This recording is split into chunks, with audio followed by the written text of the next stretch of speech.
Hi friends, welcome back to my channel. அனைவருக்கும் மிகப்பெரிய வணக்கம். இன்றைக்கி எதை பற்றின வீடியோ அப்படின்னு சொல்லி பார்த்தீங்கன்னா, ஒரு 2 மாத கர்ப்பமாக இருக்கக்கூடிய உங்களுக்கு உங்கள் வயிற்றில் குழந்தை ஆரோக்கியமாக வளருது அப்படின்றத உணர்த்தக்கூடிய முக்கியமான சில அறிகுறிகள் தான் இந்த வீடியோவில் சொல்லியிருக்கேன். பொதுவாக குழந்தை வயிற்றில் வளர்கிறப்ப பல அறிகுறிகள் ஏற்படும். அது உங்களுடைய ஹார்மோன் சொல்லக்கூடிய, அதாவது குழந்தையோடைய பீட்டா ஹசிஜின்னு சொல்லக்கூடிய ப்ரெக்னன்சி ஹார்மோன் சுரப்புனால தான் நிறைய அறிகுறிகள் நம்ம உடம்புல தெரியும். அப்படி தெரியக்கூடிய அறிகுறிகள் அப்படிங்கிறது அந்த ஹார்மோனுடைய சுரப்பு கம்மியானாலோ குழந்தையோட வளர்ச்சி கம்மியானாலோ இது எல்லாமே குறைவடைகிறதுக்கு வாய்ப்பு இருக்குது. அப்பவும் சில அறிகுறிகள் மாற்றமடையும். அப்படி இருக்கிற பட்சத்தில் நம்ம உடம்புல குழந்தை ஆரோக்கியமாக வளர்றதை உணர்த்தக்கூடிய அறிகுறிகளை இந்த வீடியோவில் டீட்டெயிலாக சொல்லியிருக்கேன். இந்த 2 மாதத்தில் இந்த அறிகுறிகள் இருக்கா அப்படின்றத பார்த்துக்கோங்க. பொதுவாக குழந்தை 2 மாத கர்ப்பமாக இருக்கிறப்ப உங்களுக்கு மார்னிங் சிக்னஸ்ன்னு சொல்லக்கூடிய காலை வியாதின்னு சொல்லுவாங்க, குமட்டல், வாந்தி இது எல்லாமே அதிகமாக இருக்கும். இது எதனால் ஏற்படுது அப்படின்னு சொல்லி கேட்டிங்கன்னா, விரைவான ஹார்மோன் அதிகரிப்புகளாலையும் உடலில் ஏற்படக்கூடிய பிளட் சர்க்குலேஷனாலே தான் இது எல்லாமே ஏற்படுது. பொதுவாக இந்த வாந்தி அப்படிங்கிறது உங்களுக்கு வெறும் வாந்தியாக தான் எடுக்கணும் அப்படின்னா இல்லை, குமட்டல் சில நேரங்களில் இருக்கும். சில நேரங்களில் வாந்தி அதிகமாக எடுக்கிறதுக்கும் வாய்ப்பு இருக்குது. இது பொதுவாக எல்லா நாளுமே வர்றதுக்கும் வாய்ப்பு இருக்குது. குறிப்பாக இந்த 2 மாதங்களில் இது நாள் முழுவதும் நீடிக்கிறதுக்கும் வாய்ப்பு இருக்குது. வெறும் காலையில் மட்டும் வந்து போகிறதுக்கும் வாய்ப்பு இருக்குது. இது எல்லாமே கரு ஆரோக்கியமாக வளருது அப்படின்றத உங்களுக்கு உணர்த்தக்கூடிய ஒரு முக்கியமான அறிகுறி. இதுதான் முதல் அறிகுறி அப்படிங்கிறது. 2வது அப்படின்னு சொல்லி பார்த்தீங்கன்னா, அதீத சோர்வு அப்படிங்கிறது. உங்கள் உடலில் குழந்தையுடைய நஞ்சுக்கூடிய உருவாக்குறதுல இரத்த உற்பத்தி அப்படிங்கிறது அதிகரிக்கிறதுனாலையும் அதோடைய வேகம் அதிகமாக இருக்கிறதுனாலையும் நீங்கள் ரொம்ப சோர்வாக ஃபீல் பண்ணுறதுக்கு வாய்ப்பு இருக்குது. இந்த சோர்வு அப்படிங்கிறது ஹார்மோன் மாற்றங்களால் அண்ட் பிளட் சர்க்குலேஷனாலையும் உங்கள் உடம்புல ஏற்படக்கூடிய முக்கியமான மாற்றம் 2வது மாற்றம். 3வது அப்படின்னு சொல்லி பார்த்தீங்கன்னா, மார்பக மாற்றங்கள். மார்பகம் பொறுத்த வரைக்கும் குழந்தைக்கு தாய்ப்பால் சுரக்கிறதுக்கு ஏற்ற மாதிரி உங்களுடைய மார்பகங்கள் தயாராகிறதுனால மார்பகங்கள் கனமாகவோ மென்மையாகவோ இல்லைன்னா வலியுடன் கூடிய சில மென்மையான உணர்ச்சிகளோடையோ அந்த மார்பக காம்புகளை சுற்றி இருக்கக்கூடிய ஏரியோலான்ற பகுதி ரொம்ப கருமை நேரத்துடனும் இருக்கிறதுக்கு வாய்ப்பு இருக்குது. இதுவும் ஒரு முக்கியமான ஆரோக்கியமாக இருக்குது அப்படின்றத உணர்த்தக்கூடிய அறிகுறி. இந்த 2 மாத குழந்தை அப்படிங்கிறவங்க இந்த ஸ்டேஜில், அதாவது இந்த 2 மாதத்தில் கிட்டத்தட்ட ஒரு நிலவு மாதிரி, பிறை நிலா மாதிரி 6 வாரத்தில் ஸ்டார்ட் ஆகி 7-8 வாரங்கள்லனா அவங்களுக்கு வாளோடு இருப்பாங்க. அந்த 7-8 வாரங்களில் என்ட்ரி ஆகிறப்ப அந்த வால் கொஞ்சம் கொஞ்சமாக நாளடைவில் மறையும். ஆனால் கை, கால் அது மட்டும் இல்லாமல் கண், காது, மூக்கு அது இருக்க வேண்டிய இடத்துல டாட்டாக உருவாக தொடங்கியிருக்கும் இந்த 2 மாதத்தில். 4வது அப்படின்னு சொல்லி பார்த்தீங்கன்னா, அடிக்கடி சிறுநீர் கழித்தல், அதாவது ஃப்ரீக்வெண்ட் யூரினேஷன் சொல்லுவாங்க. இது வளரக்கூடிய உங்கள் கர்ப்பப்பை அப்படிங்கிறது பக்கத்தில் இருக்கக்கூடிய பிளாடரை அழுத்துறதுனாலையும் அதோடைய இரத்தத்துடைய அளவு அதிகரிப்புனாலையும் அடிக்கடி உங்களுக்கு சிறுநீர் வெளியேற்ற மாதிரி ஒரு ஃபீல் இருந்திருக்கிறதுக்கு வாய்ப்பு இருக்குது. இது ஹார்மோன் மாற்றங்களால் ஏற்படக்கூடியது. இது இந்த 2nd மந்த்லேருந்து உங்களுக்கு ஆரம்பிக்கக்கூடியது. 3rd ட்ரைமஸ்டரில் இன்னும் அதிகமாக, அதாவது இப்போ 2nd மந்தில் நம்மளுக்கு 2 மணி நேரத்துக்கு ஒரு டைம் நீங்கள் யூரின் அடிக்கடி பாஸ் பண்ணுற மாதிரி இருக்கும். நைட்டு ஒரு 2 டைம் 3 டைம் எழுந்திருக்கிற மாதிரி இருக்கும்.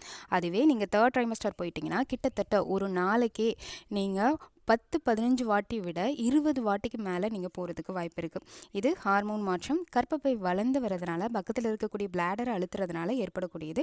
இது இயல்பான ஒன்று. குழந்தை ஆரோக்கியமாக இருக்கிறத உணர்த்தக்கூடிய அறிகுறியும் கூட. அதே மாதிரி அடுத்த அறிகுறி அப்படிங்கிறது ஃபுட் கிரேவிங்ஸ் அண்ட் ஃபுட் அவேர்சன் அப்படின்னு சொல்லுவாங்க. சில உணவுகள் மீது ரொம்ப ஆர்வமும் சில உணவுகள் மீது ஆர்வம் எல்லாமே இருக்கும். அதுவே இன்னும் ஒரு சிலருக்கு சாப்பாட்டை பார்த்தாலே பிடிக்காத சுச்சுவேஷன் இருக்கும். அதே இன்னும் ஒரு சிலருக்கு சாப்பிட்டுட்டே இருக்கணுன்ற ஒரு ஃபீல் இருந்துகிட்டே இருக்கும். இது எல்லாமே ஹார்மோன் மாற்றங்களால் தான் ஏற்படுது. அடுத்த முக்கியமான அறிகுறி அப்படிங்கிறது மனநிலை மாற்றம் அப்படிங்கிறது. மனநிலை மாற்றம் அப்படின்றத இங்கிலீஷில் மூட் ஸ்விங்ஸ்ன்னு சொல்லுவாங்க. ஹார்மோன் மாற்றங்களால் ஏன் திடீர்னு அழுகிறோம், ஏன் எரிச்சல் உணர்வு வருது, ஏன் கோவம் வருது அப்படின்றது தெரியாமலே உங்களுடைய மனநிலைகள் ஹார்மோன்களுடைய அதிகரிப்புனால அதோடைய உணர்ச்சி வசத்தால் ஏற்றத்தாழ்வுகளில் இருக்கிறதுனால உங்களுக்கு இந்த மாதிரி திடீர்னு மூட் சேஞ்ச் ஆகிறது அதிகமாகவே நடக்கிறதுக்கு வாய்ப்பு இருக்குது. இது முக்கியமான அறிகுறி குழந்தை வயிற்றில் ஆரோக்கியமாக வளர்கிறத உணர்த்தக்கூடியது. அதே மாதிரி உடல் ரீதியான மாற்றங்களில் உங்கள் உடலுடைய தகவமைப்பு எல்லாமே குழந்தை கொஞ்சம் கொஞ்சமாக வளர்ந்து அவங்களுடைய பார்ட்ஸ் எல்லாமே பெருசாகிறப்ப நம்மளோட கர்ப்பப்பை விரிவடைய ஆரம்பிக்கும். அப்போ நம்மளுடைய வயிற்றில் இருக்கக்கூடிய எல்லா பார்ட்ஸுமே வேறு வேறு இடங்களுக்கு ஷிஃப்ட் ஆக ஆரம்பிக்கும். அப்போ உங்களுக்கு லேசான வயிற்று பிடிப்புகள் இருக்கலாம், இல்லை பேக் பெயின் வரலாம், வயிறு உப்பசம் வரலாம், மலச்சிக்கல் ப்ராப்ளம் வரலாம், லேசான தலைவலி இருக்கிறதுக்கு வாய்ப்பு இருக்குது. சில சமயங்களில் சிலருடைய ஹார்மோன் ஹார்மோன் சேஞ்சஸ்னால முகம் எல்லாமே ஆக்னிஸ் அதிகமாக, அதாவது முகப்பருக்கள் அதிகமாக வந்து உங்களுடைய ஃபேஸு சேஞ்ச் ஆகிறதுக்கு வாய்ப்பு இருக்குது, கருமை அடையிறதுக்கும் வாய்ப்பு இருக்குது. இது எல்லாமே ப்ரெக்னன்சி சிம்டம்ஸ் அப்படிங்கிறது. இது கரு குவாலிட்டியாக வளருது, எந்தவித ஆபத்தும் இல்லை அப்படின்றத ரிஃப்ளெக்ட் பண்ணக்கூடியது. நான் இது வரைக்கும் சொன்ன 10க்கும் மேற்பட்ட அறிகுறிகள் அப்படிங்கிறது குழந்தை வயிற்றில் ஆரோக்கியமாக இருக்கிறத உணர்த்தக்கூடியது. பொதுவாக இந்த அறிகுறிகள் எல்லாமே தொடர்ச்சியாக ஒன்ஸ் உங்களுக்கு வர ஆரம்பிச்சிருச்சுன்னா அந்த ஃபர்ஸ்ட் 3 monthsக்கு தொடர்ச்சியாக கண்டினியூ ஆகுது, இந்த 2வது மாதத்துலேயும் கண்டினியூ ஆகுது அப்படின்னா கண்டிப்பாக அது குழந்தை ஆரோக்கியமாக இருக்குது அப்படின்றத உணர்த்தக்கூடியது. நேற்றுனா பயங்கரமாக வாந்தி எடுத்துகிட்டு இருந்தீங்க, திடீர்னு இன்றைக்கி வாந்தியே இல்லாமல் இருக்கிறீங்க, அது தொடர்ச்சியாக ஆகுது, 2-3 நாளைக்கு எந்தவித வாந்தி வேறு எந்த ப்ரெக்னன்சி சிம்டம்ஸும் தெரில அப்படின்னா குழந்தையோட ஹெல்த்தில் ஏதோ இஷ்யூ இருக்குதுன்னு அர்த்தம். அதுவே ஒரு சிலருக்கு இன்றைக்கி வாந்தி எதுவுமே இல்லாமல் இருக்கும், அடுத்த நாள் வாந்தி எடுப்பாங்க, அதுக்கு அடுத்த நாள் வாந்தி இல்லாமல் ஆக்டிவாக இருப்பாங்க, அதுக்கு அடுத்த நாள் இருப்பாங்க, ஒரு நாள் விட்டு ஒரு நாள் வரும், அதுவுமே ப்ரெக்னன்சி சிம்டம்ஸ் தான். ஆனால் இது நாள் வரைக்கும் வந்துட்டு திடீர்னு ஸ்டாப் ஆகி சிம்டம்ஸே வராமல் இருந்துச்சுன்னா அப்போ நீங்கள் கவனிக்க வேண்டியது, உடனே ஹாஸ்பிட்டல் போக வேண்டியது ரொம்ப ரொம்ப அவசியம். ஓகே, 2 மாத குழந்தை இப்படி தான் ஆரோக்கியமாக இருக்குன்னு நம்மளுக்கு தெரிஞ்சிடுச்சு. 2 மாத குழந்தை உங்கள் வயிற்றில் ஆரோக்கியமாக இல்லை அப்படின்றத உணர்த்தக்கூடிய முக்கியமான அறிகுறிகள் என்னவா இருக்கும்? உணர்த்தக்கூடிய அறிகுறிகள் அப்படின்றத தாண்டி குழந்தைக்கு ஆபத்து இருக்குது அப்படின்றத உணர்த்தக்கூடியது தான் லேசான இரத்த கசிவு அப்படிங்கிறது. அதாவது இதை இம்ப்ளான்டேஷன் ஸ்பாட்டிங் கூட சொல்லுவாங்க. 25% ஆஃப் ப்ரெக்னன்சியில் இந்த லேசான ஸ்பாட்டிங் அப்படிங்கிறது நிறைய பேருக்கு வர்றதுக்கு வாய்ப்பு இருக்குது. நிறைய பேர் என்ன நினச்சிப்பாங்கன்னா, இந்த ப்ளீடிங் வந்தாலே உடனே குழந்தை அபார்ட் ஆக போகுதுன்னு தான் நினச்சிப்பாங்க. வெறும் அபார்ட் ஆகிறதுக்கு மட்டும் இந்த ப்ளீடிங் வராது. சில நேரங்களில் கர்ப்பப்பை ஃபில் ஆகிடுச்சு அப்படின்ற பட்சத்தில் உங்களுக்கு இந்த ப்ளீடிங் வர்றதுக்கான பாசிபிலிட்டிஸ் இருக்குது. அதே மாதிரி லேசான தசைப்பிடிப்பு அப்படிங்கிறது மாதவிடாய்க்கு வர மாதிரி உங்களுக்கு தசைப்பிடிப்பு உங்களுக்கு ரொம்ப டிஸ்டர்ப் பண்ணுற அளவுக்கு இருந்தது அப்படின்னா அப்போவுமே அது அபாயத்தை உணர்த்தக்கூடியது. இது மட்டும் இல்லாமல் நிறைய பெண்களுக்கு எந்தவித அறிகுறியுமே ப்ரெக்னன்சி பாசிட்டிவ் பண்ணதுலேருந்து இல்லாமல் இருந்திருக்கும். அப்படி இருக்கிறவங்க நீங்கள் எப்பவும் போல் இருந்துக்கலாம், குழந்தை நல்லா தான் இருக்கிறாங்க, ஆனால் ஸ்கேன் ரிப்போர்ட் வச்சு தான் குழந்தை நல்லா இருக்காங்களா இல்லையான்றதை நீங்கள் தெரிஞ்சுக்க முடியும். ஆனால் சிலருக்கு வந்து சிம்டம்ஸே திடீர்னு நின்றுச்சுனா தான் பிரச்சனை.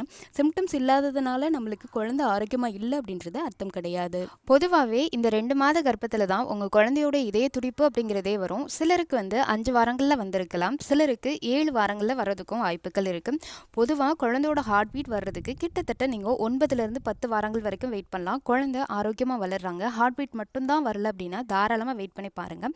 8-9 வாரங்களுக்கு மேலே வரல, அதாவது கிட்டத்தட்ட 9 வாரங்களுக்கு மேலே வரலன்னா டாக்டர் என்ன சொல்கிறாங்களோ அதை கன்சல்ட் பண்ணி அதுக்கேற்ற மாதிரி நடந்துக்கோங்க. இந்த வீடியோ கண்டிப்பாக உங்கள் குழந்தைய பற்றி பயனுள்ள தகவல் தந்திருக்குன்னு நம்புகிறேன்.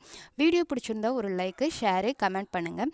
பொதுவாக சிம்டம்ஸ் பொறுத்த வரைக்கும் ஒவ்வொருத்தவங்க உடம்பு பொறுத்து சேஞ்ச் ஆகும். நம்மளுக்கு சிம்டம்ஸ் இல்லை, குழந்தை ஆரோக்கியமாக இல்லை அப்படின்னு நீங்கள் நினைக்க வேண்டாம். டாக்டரை கன்சல்ட் பண்ணுங்கள். ஒவ்வொரு டைம் ஸ்கேனில் குழந்தை ஆரோக்கியமாக இருக்காங்க, ஹார்ட் பீட்டோடு இருக்காங்க, நல்லாவே இருக்காங்க அப்படின்னா நீங்கள் எந்தவித கவலைப்பட வேண்டிய அவசியம் கிடையாது. இந்த 2வது மாதத்துலேயே உங்கள் குழந்தை அசைய ஆரம்பிப்பாங்க, அதை உங்களால் உணர முடியாது, ஆனால் ஸ்கேனில் பார்த்து நீங்கள் தெரிஞ்சுக்க முடியும். இந்த வீடியோ கண்டிப்பாக உங்களுக்கு யூஸ்ஃபுல்லாக இருக்குன்னு நம்புகிறேன். வீடியோ பிடிச்சிருந்தா ஒரு லைக்கு, ஷேரு, கமெண்ட் பண்ணுங்கள். இந்த வீடியோக்கு கீழே ஹைப் பண்ணி எல்லோ கலர் ஸ்டார் மறக்காம வீடியோவை ஹைப் பண்ணி விடுங்க. எல்லாருக்கும் எல்லாமும் கிடைக்கிறவன்ட்டு வேண்டிக்கிறேன். இந்த வீடியோ பார்த்தமைக்காக அனைவருக்கும் மிக்க நன்றி. இந்த வீடியோக்கு கீழே சில ப்ரெக்னன்சி ப்ராடக்ட் டேக் பண்ணியிருக்கேன். ப்ரெக்னன்சி கிட், ஓவலேஷன் கிட்னா வேணுங்கிறவங்க ஃபீட்பேக் பார்த்து வாங்கி யூஸ் பண்ணிக்கோங்க. இந்த வீடியோ பார்த்தமைக்காக அனைவருக்கும் மிக்க நன்றி.